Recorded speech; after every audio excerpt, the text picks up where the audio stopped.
ভাই দাঁড়ান, আপনার সাথে আমার কিছু কথা আছে। সেটা না হয় বুঝলাম, কিন্তু আপনার গলার টনটা অন্যরকম লাগছে, ব্যাপার কি? সবে তো শুরু, সামনে আরো কত কি দেখবেন। মানে কি?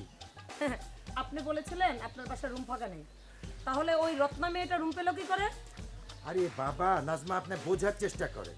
ও তো আগে থেকেই ওই রুমে ছিল, কয়েকদিনের জন্য গ্রামে ঘুরতে গিয়েছিল, তাই আবার ফিরে আসছে।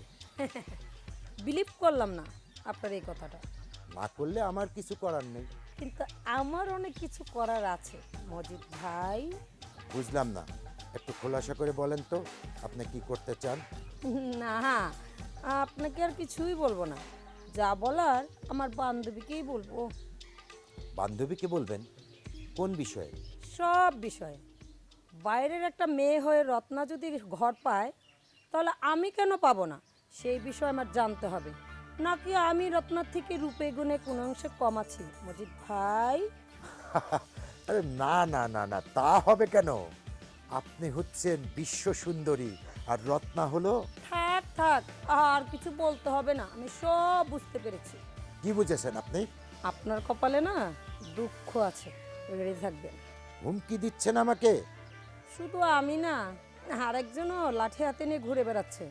সামনে পা, খালি যদি পায় না।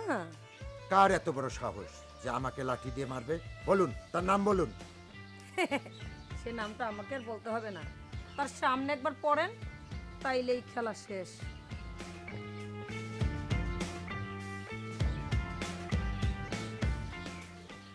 আসলে ও যা বলে গেল তা কি সত্যি, নাকি নাজমা আমাকে গুল মেরে গেল?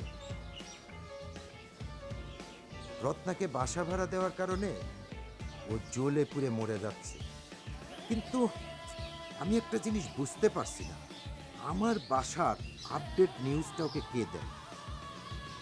না কবিতার সঙ্গে ওর পুরনো যোগাযোগটা আবার শুরু হলো? বিষয়টা আমাকে ভাবতে হবে।